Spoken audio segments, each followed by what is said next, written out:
CM KCR trouble maker అని ఇబ్బందులు పెట్టడమే ఆయన పని అని BJP state president Bandi Sanjay మరోసారి ఫైర్ అయ్యారు. గడిచిన 7 నెలల్లో రోజ్గార్ మేళా కింద 3.59 లక్షల ప్రభుత్వ ఉద్యోగాలు, గత 11 నెలల కాలంలో ప్రైవేట్ రంగంలో 1.31 కోట్ల ఉద్యోగాలను ప్రధాని మోదీ కల్పించారని అన్నారు.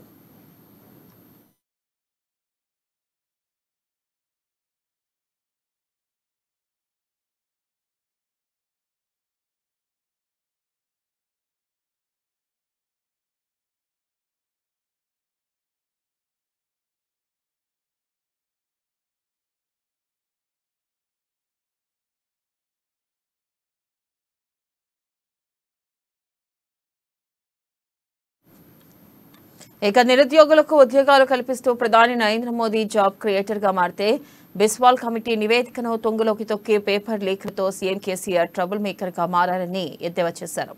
టీఎస్పీఎస్సీ ప్రశ్నాపత్రాల లీక్ ద్వారా 30 లక్షల మంది యువత భవిష్యత్తు ప్రమాదంలో పడిందని ఆగ్రహం వ్యక్తం చేశారు. రాబోయే ఎన్నికల్లో తెలంగాణ ప్రజలు ట్రబుల్ మేకర్ కేసీఆర్ ను పక్కన పెట్టి జాబ్ క్రియేటర్ మోదీని ఎంచుకోవడం ఖాయమన్నారు.